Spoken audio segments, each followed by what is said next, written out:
C2KE podcast, and today I am joined by a big man, Bazu himself. He is the executive director of SINESA, that is Catholic Youth Network for Environmental Sustainability in Africa, and also he sits at the Global Membership Council of Laudato Si Movement, and he's also a member of Climate and Environment Network Working Group of SECAM, and SECAM is the Symposium Episcopal Conferences of Africa and Madagascar. And today he's going to be telling us more about him founding the group SINESA, that is the Catholic Youth Network for Environmental Sustainability in Africa. Alan. Karibu sana. Thank you so much. How are you? Niko vizuri. Welcome to SINESA Secretariat. Thank you so much. And today I know I need to be just a bit on good behavior. No, be yourself. Just be good behavior, At some point, maybe I might come back and I'll be like, do you want to write something for me? Just write something confidential that is going to be good. So, but either way, being myself, it means that I'm going to bully you throughout. Try your best. I try my best. Yes. I will.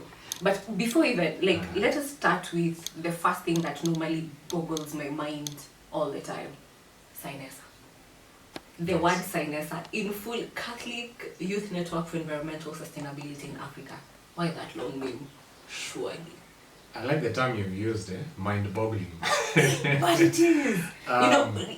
Whenever you're trying to talk to people and then you mention that name, I think you kind of lose them by the time you're reaching to sustainability or environment. Normally, by the time you reach network, they're already satisfied. Why the name? The name, SINESA. Yes. It was just looking at our identity.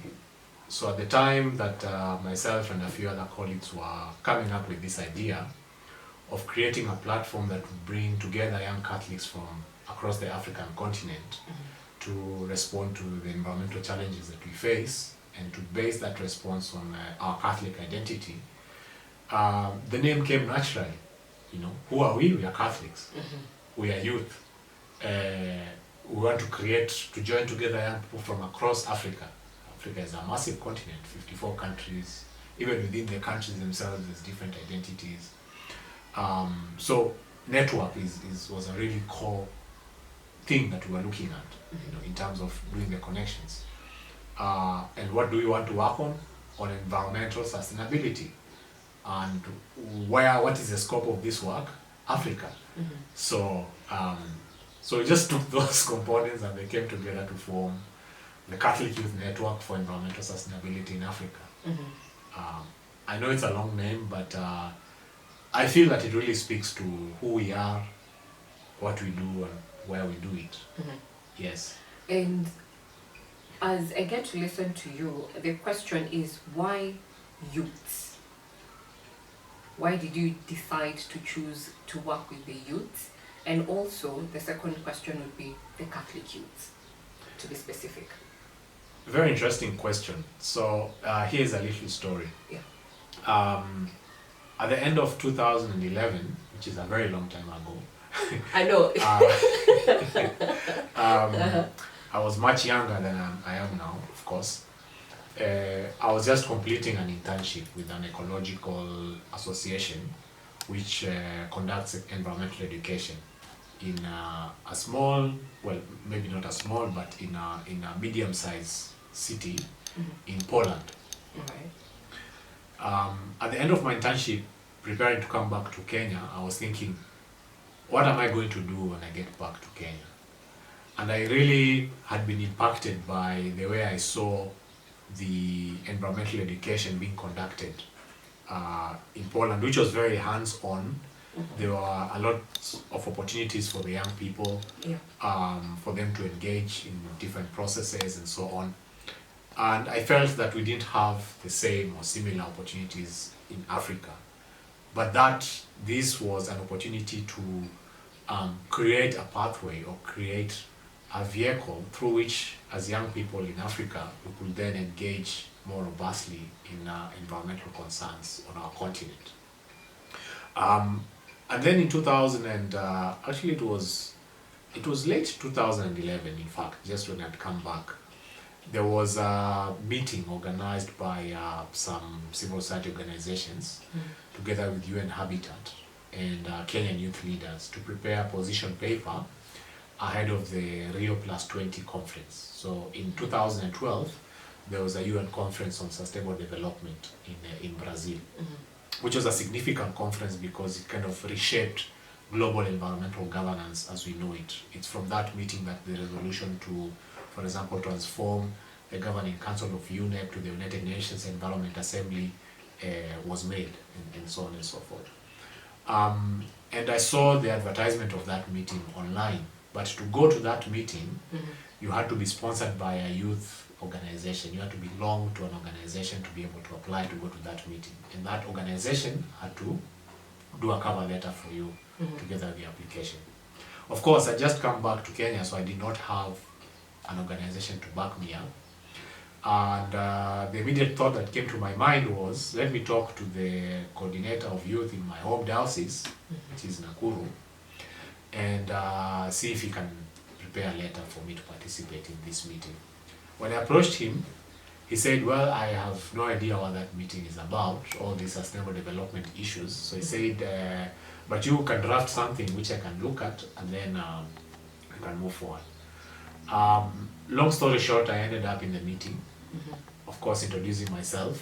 Who do you represent? I represent the youth office of the Catholic Diocese of Nakuru. And everybody around the little room was looking at me funny because they are all from civil society organizations. I was the only one from a church, faith-based organization.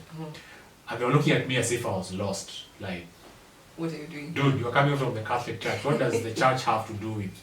We're here to talk about Rio Plus 20, the UN Sustainable Development Goals, etc., sustainability and so on. What does, you know? So I found myself explaining to them that in fact, issues of sustainability are at the heart of what the church is doing. That the church supports or wins the souls or ministers to people, but it also does a lot of work in support of the physical condition of the human person. Now we talk about integral human development, that you're looking at the physical, the mental, but also the social and the health and development aspects of the human person in a holistic way. So I told them in my home diocese, the church is doing water projects. The church is doing agricultural training for farmers. Aren't these sustainability issues? Yes. And then they were, oh yeah, actually you're right. So it was interesting because on one hand, these guys had very little appreciation for the work of the church in terms of its sustainability dimension. But also, from the side of the church, remember the youth coordinator, I asked for a letter, and he also was not aware of that there is a process bringing together Kenyan youth leaders to talk about what their interest on sustainability is and what their position would be in terms of the forthcoming conference on sustainability. So I saw that there's a gap on one hand where as young people within the church, we do not know that there is all these things happening, that the church itself is involved in. In fact, at that time I found myself going online and reading about what the church was doing, and there was lots of documents and letters and things from the Pope, from bishops' conferences and so on these topics of environment, sustainability, development, and so on and so forth. So I started doing my own research and I was collecting all these documents and like creating a picture of what was actually happening, and said, if myself and other colleagues were starting to discover this, we'd like young people across the African continent to have the same opportunity to gather this knowledge and to transform that knowledge into something concrete in their parishes and in other movements and associations in which they belong to. So that was kind of the story of how everything started to evolve. And from there we found ourselves in even more spaces, explaining to even more people about our initiative and why we think it is important, both inside and outside the church. Yes. As the way you've said that you're finding yourself in very many spaces explaining yourselves, I know SANESA is accredited to UNEP and ECOSOC. And looking at UNEP, I know you faced challenges right? Initially, when you're joining, to until you have a connotation of hallelujah boys, right? So I would want to hear such stories, because you have said that you were facing, people did not understand what you are doing.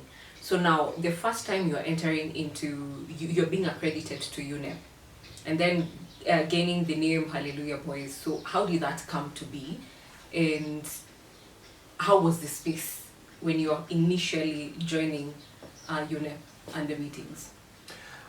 That's actually an interesting question, because it takes me back to when we were starting out.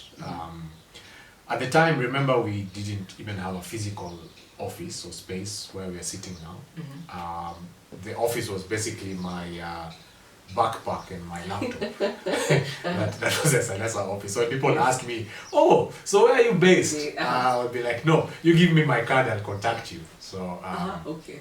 because we really did not have a physical space. But what we did, we went online. There were those platforms where you could create a free website. So one of the things we did, we went online, created like a free website, and we started putting in articles and things, connecting church and environment. Went on social media, put up a Facebook page, opened a Twitter account. So we became active in that space, so to speak. But then we also discovered that there's other meetings happening. And as you know, Nairobi is really a hub for global environmental meetings, because this is the home of the United Nations Environment Program. It is the home of the United Nations Human Settlements Program, UN Habitat. It's the home of the World Agroforestry Center, otherwise known as ICRAF, and a whole host of other environmental organizations of global and regional significance. So there was always different meetings being posted online. I remember back in 2012, there was one of the meetings I went to was a meeting involving a project between UNDP and UN Environment Program. So UNDP is the United Nations Development Program, and it's one of the largest United Nations, if not the largest, United Nations agencies. And they had a joint program with UNEP on poverty and environment. So it was called the PEI, Poverty Environment Initiatives. Basically looking at the vicious cycle between poverty and environmental destruction. Some people say that poor people are the ones who destroy the environment because they cut trees to burn charcoal so that they can sell it. But then others say that environmental destruction is as a result of poverty, that if people are not poor, they will not destroy the environment. Yeah. Kind of which comes first. So there was this whole project that these two agencies were running, and they were, I think, at a point where they were kind of reviewing the end of one of the phases of that program, and they had organized a meeting at UNEP. Now back then it was easier to sign up for meetings at UNEP. You didn't even have to be accredited. In fact, I did not know about the whole accreditation process. So I once applied to attend one of those meetings, and I was accepted, and I went there. And while I was there, I realized, so there's something called accreditation. That if you are a civil society organization, you can apply to be formally accepted as a stakeholder within the United Nations system. And it's a process with a lot of paperwork, at least back then. So during that meeting, during the lunch break, I went to the civil society unit of UNEP, which is the department that is responsible for accreditation and for engaging with civil society organizations. And I asked them, what is the process for accreditation? And they gave me like a small booklet with the entire process, how it works, what is expected, and so on. And then they said, actually, take 20 more and then you can distribute to people out there who are also interested in this. So I left there with an envelope, maybe half a kilo envelope full of booklets on accreditation to UNEP. So when I opened it, the first thing I read, I think where it said that you have to have existed for at least 2 years from the time you were legally incorporated. Remember, this is 2012, so we are not legally registered yet as a non-profit organization. We are still operating informally, so to speak. So that, as you can imagine, that really crashed my, because you open and then the first thing it says is you have to have 2 years. existed officially for at least 2 years to be able to apply. So I just like closed the thing and put it back where on in my laptop bag. And then I just said, okay, this is not going to work. Yeah. So, but then we still continued attending other meetings. I remember the other major meeting I attended was in Arusha, in Tanzania. There was a meeting organized by the World Tourism Organization, WTO. And then it was a meeting looking at sustainability of protected areas, national parks, game reserves, and so on. So this was an environmental issue. It's organized by a tourism organization of the UN, but it's looking at national parks, game reserves, and so on, and the sustainability of those resources, because without those you can't have tourism. So I thought, this is a very interesting topic. So I went online and saw that it was possible to register. So I registered, and then I contacted a colleague in Tanzania, who at the time was our first country director for Tanzania, and I asked her, would you be interested in participating in this meeting? And she said, yes, of course. So she also registered, and we attended the meeting. It was, I think, a 4-day, if not 3-day meeting. And it was very high level, because I remember you had all these plenary sessions and then working groups. But we also had a trip. They facilitated a trip to the Ngorongoro crater national, I think it's a national park, the Ngorongoro conservation, it's called Ngorongoro Conservation Area, NCA. So this was fascinating because the government of Tanzania was paying for that. So we were all being driven in convoys to the national park, enjoyed the views and the animals and the nature. They took us for lunch. Then at the end of the day, they brought us back to where we were staying. Now, of course, at that time, we had no funds. So I had asked my friend from Tanzania if she knew anybody in Arusha that I could stay with, who would be willing to host me. So I think she had one of these distant relatives, or a friend of a friend, who said, yes, I'm staying here, the guy can come and stay here for a few days. So that's basically how we engaged. But then in 2014, remember I mentioned this conference in Rio in 2012, which then made it possible for or came up with the decision to transform the Governing Council of UNEP to the United Nations Environment Assembly. So previously, UNEP was administered by, I think, about 57 countries, which formed the Governing Council of UNEP. So the membership of UNEP was not universal. It was limited to a number of countries, 57 of them, I think. Now, in 2012, one of the resolutions or decisions of that conference was to open UNEP to universal memberships, meaning all UN member states automatically become members of UNEP, but that also the administrative structure would be the United Nations Environment Assembly. So from the Governing Council to the UN Environment Assembly. Now in 2013, I took part in the Governing Council meeting. So it was like a 1-week meeting of the Governing Council session. But then in 2014, it was now the UN Environment Assembly, the first UN Environment Assembly. It was quite high level. I think even the Secretary General of the United Nations came to that meeting. But now the structure changed, so you had to be accredited to participate in that. And remember, we still have not received accreditation, because in 2014, February of 2014, is when we actually received our certificate that now you are registered as an NGO, as an international NGO with its headquarters here in Kenya. So it meant that the earliest we could get accreditation to UNEP was 2016, 2 years after. So the moment we got our certificate like this, we applied for. So this was February, but the same February was also the UN Environment Assembly. So it was not possible for us to participate in the UN Environment Assembly, even though maybe we could have asked somebody else what accreditation to accredit us, but we just didn't do it. But we got our accreditation letter in 2016 ahead of the second UN Environment Assembly, which I think was happening in June or July, if I'm not mistaken, of 2016. So we did participate in UNEA 2 in 2016 with our own accreditation In fact, we even organized a side event in collaboration with other partners.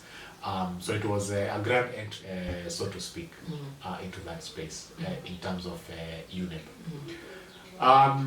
So because of that experience, we decided that we are also going to apply for accreditation to other UN agencies that have something to do with the environment. Yes. The United Nations Framework Convention on Climate Change, otherwise known as UNFCCC. Yes. You also have the Convention on Biological Diversity, or the CBD. Yes. You have the United Nations Convention on Combating Desertification, or the UNCCD. Yes. So we applied to all these conventions as well, and we also received accreditation to these conventions as well. And in 2018, which I think was COP24, we also went to the first COP as SINESA, with our own accreditation as SINESA. So it has been a journey growing with these in these spaces. But the idea is not to just apply for accreditation for the sake of applying. It goes back to the point I made earlier, that we wanted to find opportunities to create a space for young people to enter and to discover that all these things are happening, and that they should bring their voices as young Catholics to those spaces. In fact, when we started engaging with UNEP, we discovered that not only young people, but even Catholic organizations were not present at the table. And if you go to the list and look at the list of Catholic organizations now that have accreditation, there are quite a number of them, I think about 8 or so. But most of them are accredited recently, because now people have discovered the significance of bringing their voices and participating and engaging with global environmental policy processes. It's very important, because this is where decisions are being made. And if you know the structure of how the world works, your government goes to, as a member of the UN, goes there, countries agree on a treaty or an international obligation, and then that is brought back to the national level, either to the parliament or other body of the country that ratifies international legal instruments. And once that's ratified, it becomes part of your national law. Yes. And it means that resources and other things in terms of implementing that law and other policies flow out of that. So if you did not participate, then you cannot come and complain later and cry later that why is the government doing this, that, or the other, when you are not there at the table when these things were being done in the first place. Yeah. Still, I'll still take us back to the notion, the Hallelujah Boys. How did that come about? That phrase, because I think it's something very interesting, and a story that I would want to, and even our listeners and our viewers would want to know. As I mentioned earlier, when we got into that space of UN meetings and so on, there were very few faith-based organizations, let alone Catholic organizations. Yes. So I remember once we met a young guy from another youth organization that is a civil society organization. And as we introduced ourselves, of course, he was interested to know who we were and what we did. And so when we introduced ourselves and we said, oh, we are from the Catholic Youth Network for Environmental Sustainability in Africa, he kind of got surprised. Like, oh, Catholics. Oh, so you are the Hallelujah Boys. You know. So then we said, yes, we are the Hallelujah Boys, if you like to call us that. But I think what that spoke to was the realization also from other secular civil society groups that faith-based organizations are also joining and coming into the picture and making their contribution. Because if you look in terms of the development space and the social space in a lot of particularly African countries, take just the example of Kenya. How many schools do faith-based organizations run? Very many. I mean, I would guess maybe even up to 50% of all schools in this country are faith-based. Look at hospitals, healthcare institutions. Yeah. You have many of them. Look at social centers. Many of them, children's homes and places like that, homes for the elderly. Look at humanitarian support and so on. Where people are taking relief food, supporting people who've lost homes and so on. They're being done by faith-based organizations. Yeah. So they are a critical partner in terms of social economic development of a lot of our African countries. But they were being there in the ground, but in terms of the policy spaces, my observation was that many of them were missing. Yeah. But it's good now to see that many of them are now coming on board. So maybe in the next few years, they'll stop referring to us as Hallelujah Boys, because there'll be more of us in that space. That's very true. Yes. And also, yeah, we want to see what other kind of names that they're going to come about, because also it's very interesting to know that not everyone affiliates with any kind of faith in those spaces. So just trying to see how interesting it's going to be when it's now the mingling between, faith-based organizations and also with these bodies that are supposed to be secular, and how that marrying into working together. Something that it's interesting, and I'd really want to see how that pans out. But moving on, I would want to know what are some of the impacts that Sinesa has had in the community. I would say that, so first of all, let me begin with the 3 areas of work Yes. that Sinesa does. Mm-hmm. The first one is formation. Mm-hmm. Formation includes creating awareness about environmental issues, but also helping or working with young people to help them discover their role as Christians, as Catholics, their vocation to care for a common home. And for us, that is really important. That for us, engaging in this space, it's not, because we are not a typical NGO or civil society organization. We do this because it's our vocation as Christians, as Catholics. So that even if the organization in its own form did not exist, that we will still continue to do this work because it's what we are called to do as part of our vocation. And in Laudato Si, the encyclical letter, Pope Francis says that this is not an optional thing. It's part of it's at the heart, at the center of our call as Christians. So formation is very important because a lot of young people have not understood or have not embraced or have not appreciated this fact. So we feel that it is our responsibility, those of us who in the last few years have come to that realization and accepted that we need to go out and engage more young people so that they are also aware about their responsibility and how they are called to care for a common home. So this involves engaging them and involving them to discover Catholic social teaching and its principles, but also contemporary ecological issues as they are unfolding across Africa, but also in the world. Mm-hmm. The second component is networking advocacy. Mm-hmm. And as I mentioned earlier, Sinesa itself is a network, so we try to join young people from across Africa together, both individually, but also in their different associations and movements.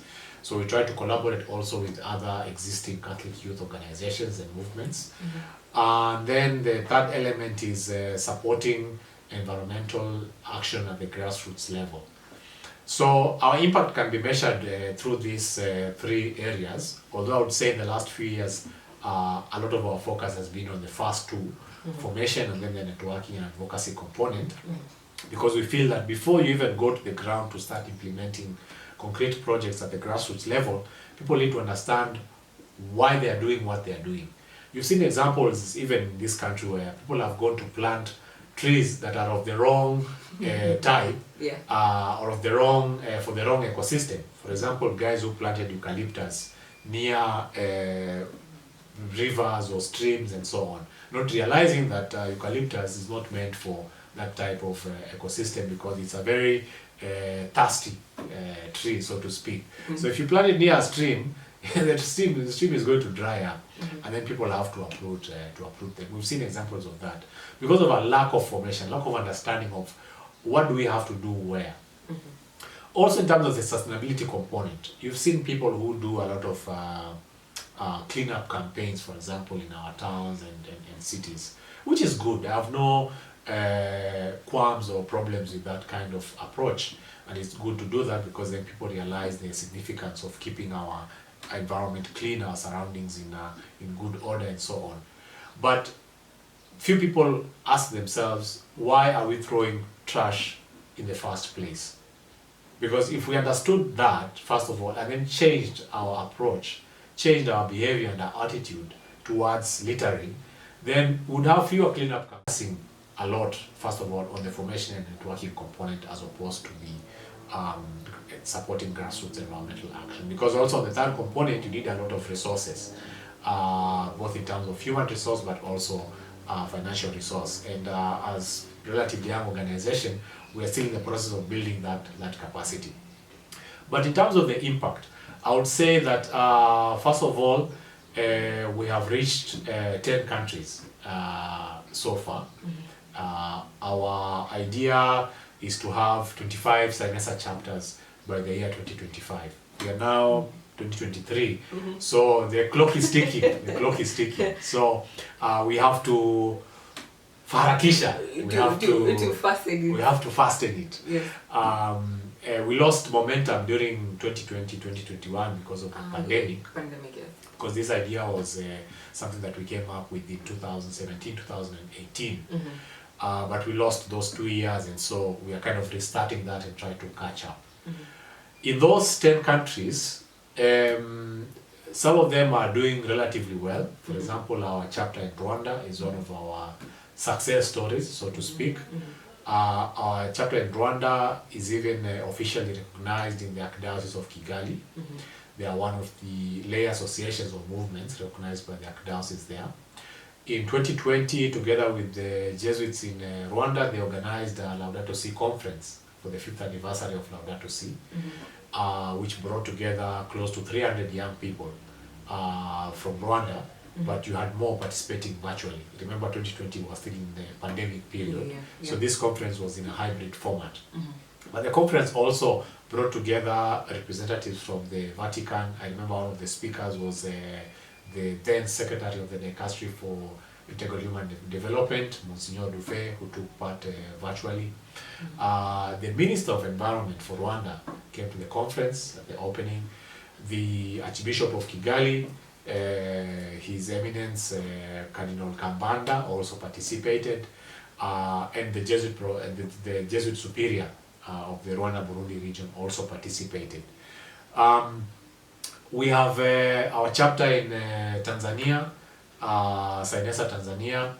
Last year they organized a conference as well ahead of the plenary assembly of bishops of the Association of Member Episcopal Conferences in Eastern Africa, or AMESEA, which was the 20th assembly where they adopted Laudato Si implementation guidelines, which SINESA took part in the drafting of those guidelines. So we have SINESA South Africa, which is also growing. We have SINESA Cameroon, we have SINESA Nigeria, we have SINESA Ghana, we have SINESA Zambia, we have SINESA Zimbabwe. So we continue to grow. We have SINESA Kenya, of course. Not forget. I was wondering we were forgetting us. Here at home, yes. So, and they all continue to engage in various projects. In terms of the environmental grassroots action, here in Kenya we've worked on some projects in the Diocese of Murang'a, where we've worked with one of the parishes to renovate a water well, which was out of use, but now it's working. And in that same parish, they also have an organic garden for agriculture to train the parishioners about how to do agriculture in a sustainable and in an organic way, so that we can eat healthier, but also we can take care of our soils, we can take care of our environment. We also have done an advocacy program on biodiversity across 5 dioceses in the year 2021. We went to the Diocese of Malindi, I think, where we had about 100 or 150 young people participating in that full-day workshop. In the Diocese of Murang'a as well, in the Diocese of Homa Bay, in the Diocese of Nakuru, and right here in the Archdiocese of Nairobi. So I think in that campaign we reached a total of physically present, a total of 600 plus young people in that 6-week campaign. But there are many more who participated virtually. I'd say maybe 2,000 plus who took part virtually in that campaign, who followed us on our social media platforms and so on. Remember, 2021 was still a year that we were still dealing with the pandemic. So you could not have big numbers gathered together. So we could have had more numbers, why not, for the pandemic. So I would say that our impact in the community, number one, I would say outreach. Mm-hmm. We've done quite well in terms of our outreach. Mm-hmm. We could do better, but we've done very well.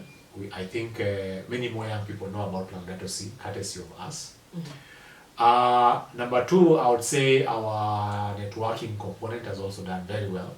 I think if you go in the spaces around the UN Environment Program, processes, or even the UNFCCC, and you mentioned the name SINESA, many people raise up their hand and say, yes, I've met those guys, they've engaged, and I know what they do.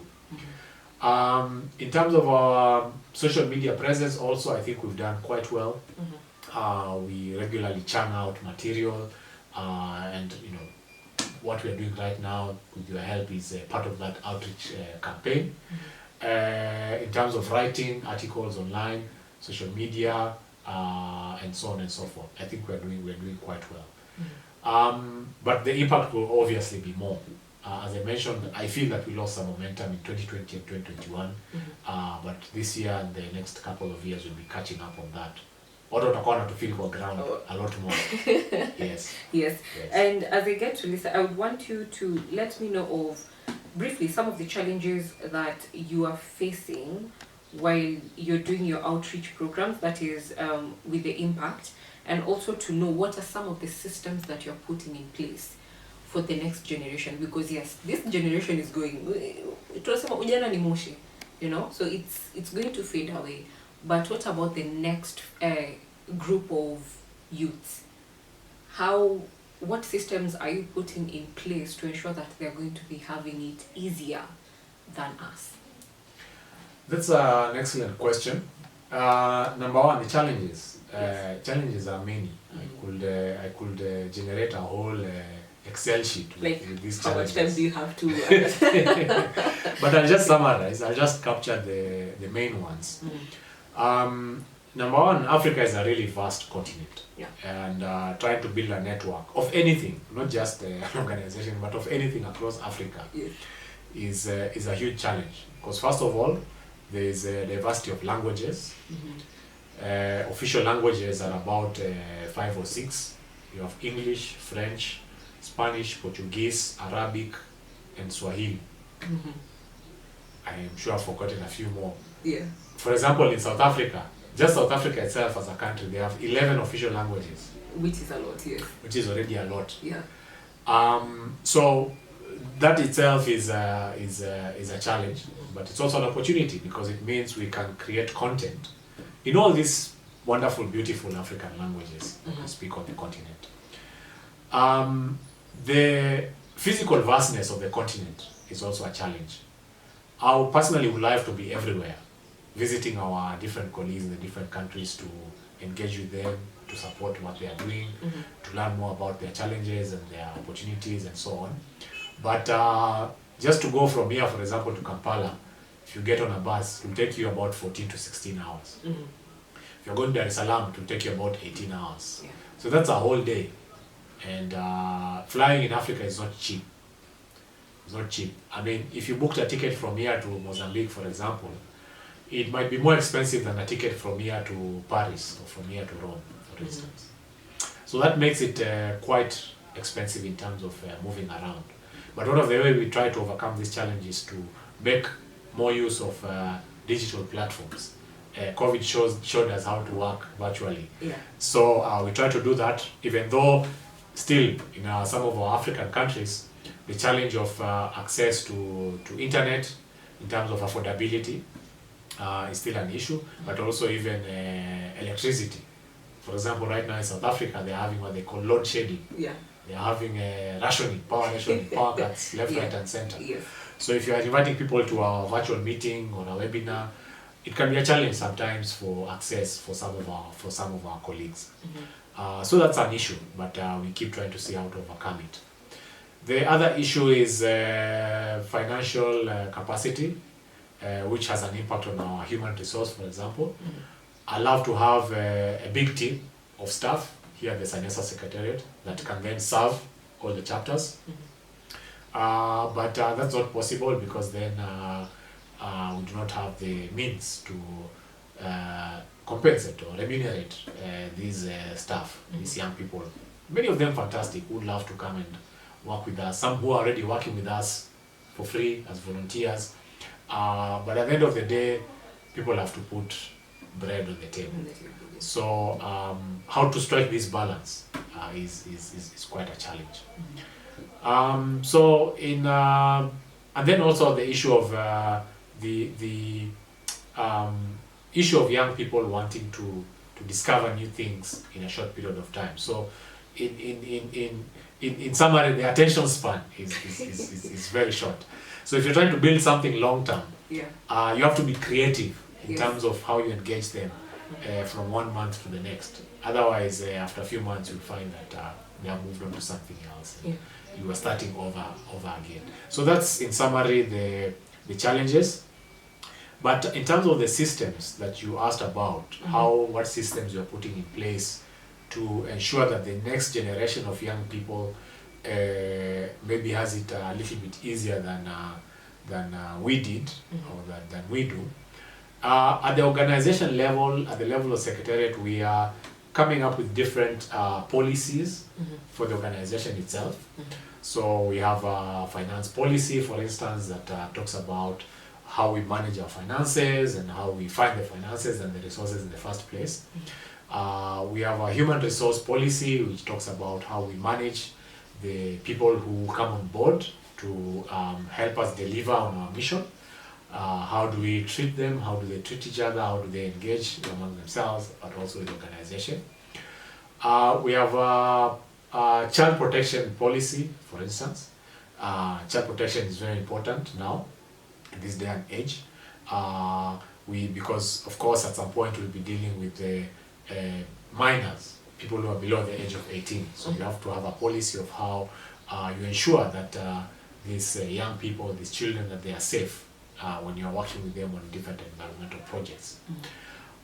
We also have a policy on gender, to ensure that our spaces are safe for both genders, that people feel that they are welcome, that their contributions are appreciated, and that SINESA is a great space for them to continue engaging on the environmental projects that we are working on.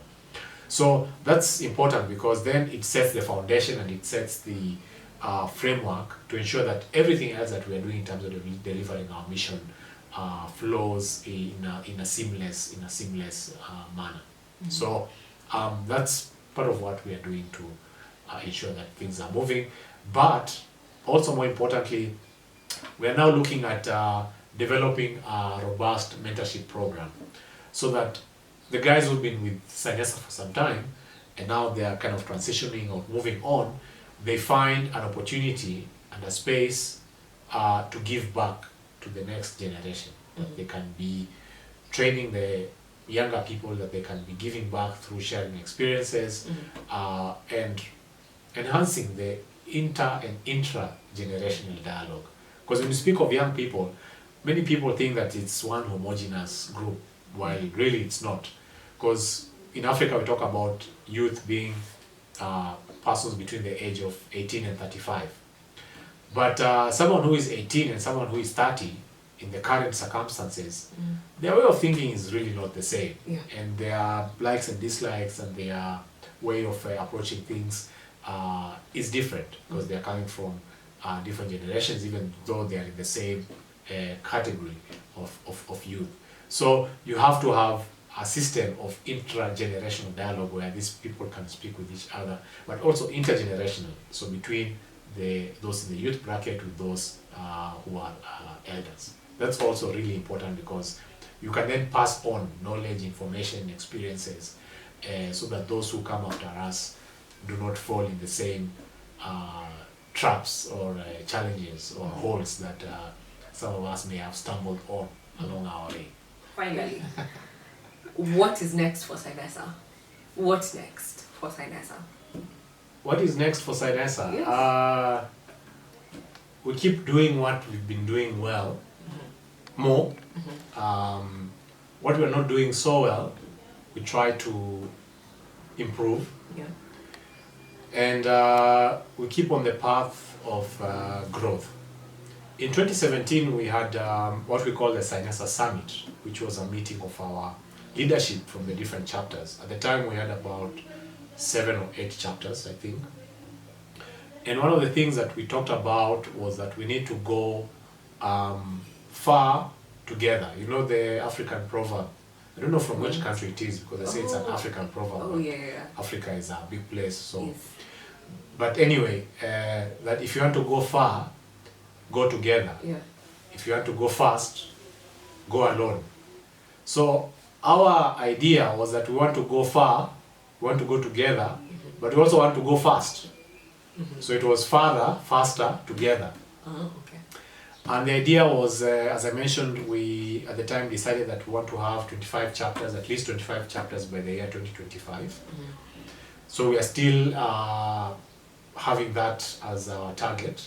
And this year we are hoping to have engagements in Mozambique, in Malawi, in Uganda, in Cote d'Ivoire, in Benin. We're hoping that those can be our new chapters. Some chapters that started recently, like Nigeria and Ghana, we hope to have some form of official launch of those chapters, because then that creates a buzz and creates an opportunity for creating awareness that Sinessa Nigeria exists, and creates a chance for young Nigerians, Catholics and others to come and get involved. Same case in Ghana, perhaps also in Cameroon. But we're also hoping that we can strengthen the third component of our work, which is the supporting grassroots environmental action. We are also hoping that we can attract more partners to support us in terms of enhancing our roles in the Secretariat, particularly human resource. The structure of our Secretariat is such that we have a team led by the Executive Director. Then you have 2 Deputy Executive Directors. One of them is Mr. Tafara Dandazi. He's based in South Africa, although he's of Zimbabwean nationality. The other Deputy Executive Director is also the Country Director for Kenya, but that role is currently vacant. We had Madam Kirote Maureen, who was our most last immediate Deputy Director and Country Director for Kenya. She's just left that role, so we're in the process of reorganizing our structure for Kenya. We have a Finance Director within the Sinessa Secretariat. We have a Deputy Finance Director. We have a Communications Director for the Secretariat. And I'm definitely forgetting someone. Who am I forgetting? Programs. Programs. Yeah, how can I forget? We have a programs manager as well. So this is basically the team of the Secretariat. It might grow or expand as as we find more roles, because even for this current team, it's still a lot of work. So we might be looking at as our policy work grows, do we need somebody just to handle policy stuff? Do we need somebody to work on partnerships? Do we need somebody to work on other elements of our work as it grows? So that's part of what's next. But we also hope to have our own home as Sinessa, a place we can be a drop by place for young people who want to learn more about faith and ecology, and not just young people, but anyone, even guys who are doing research about the nexus between faith and ecology. That Sinessa could be a one-stop shop, as they say, for them to come and do that. We can have a fully fledged communications center, which can be doing stories on ecology, but also on young people and how they are engaging, on faith actors and how they are engaging in these issues, where we can also showcase innovations in terms of ecological sustainability and different environmental projects and programs, so that people can come learn and then they go and replicate in their countries, in their dioceses, and so on. We also have to develop exchange programs with some of our partners from other continents. For example, we work closely now with the Catholic Climate Covenant in the US. We are a member, in fact, we are a founding member of the Laudato Si movement, which of course in its setup has member organizations.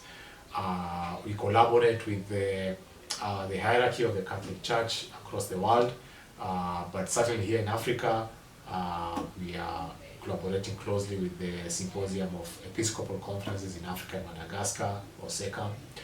We're also collaborating with the AMESEA, Association of Member Episcopal Conferences in Eastern Africa. And we hope that we can also collaborate with some of the other regional Episcopal conferences on the African continent, like RECOA in East Africa, in West Africa, and IMBISA in Southern Africa, so that then our chapters in those areas will be able to work more effectively, hand in glove, as they say, with the local church, to support also the church in its leadership in implementing environmental programs. At the level of at the global level, we are participating in the Laudato Si Action Platform. In fact, I'm a member of the steering board of the Laudato Si Action Platform, which is being led by the Dicastery for Promoting Integral Human Development of the Vatican.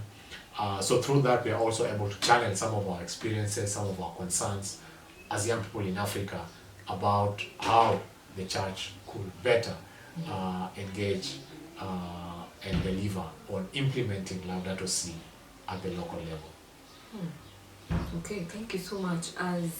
And finally, as we are wrapping up, I know you've mentioned something about financial challenges, and I know, and especially with environmental groups in Africa, I could be wrong, that is one of the main challenges. So I'd want to give you like 2 to a minute to speak to the microphone, and you can give a plea.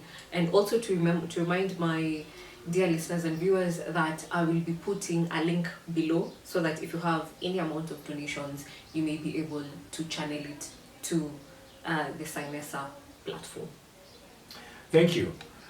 I'd like to invite all of you, our dear listeners and viewers, to consider supporting the work that we are doing here at the Catholic Youth Network for Environmental Sustainability in Africa, or SINESA, to enable us reach as many young people across the African continent as we can, to enable us support the work of the church in Africa in terms of environmental sustainability, to enable us reach more young people and create opportunities for them to engage in environmental policy making at the regional, national, but also global levels of environmental policy. Please consider making a donation to SINESA, whether it's a regular donation on a monthly basis, or a one-off donation. And as Tess said, the link is running at the bottom of your screen, or is provided at the end of this video. Thank you. Thank you so much. And for me, I don't think I have any other thing other than to say that yes, there are groups in the church and also in other faiths that are now upcoming, and they are trying to work in the environmental spaces and also to push some of their teachings and also to showcase their work, because as I've mentioned earlier and also in all these other videos, is that my work is to highlight what is being done between the nexus between faith and environment, and SINESA is just one of those groups. And also I had to be biased and start with them because I work with them, I volunteer with them, and it is a great opportunity to at least get to show what is being done on the ground. From me, I want to say thank you so much for tuning in, and this has been the Ekogitu KE podcast, and I have been your host, Teresia Gitao. And as I get to say goodbye, please like, share, and also subscribe to my YouTube channel. Thank you so much.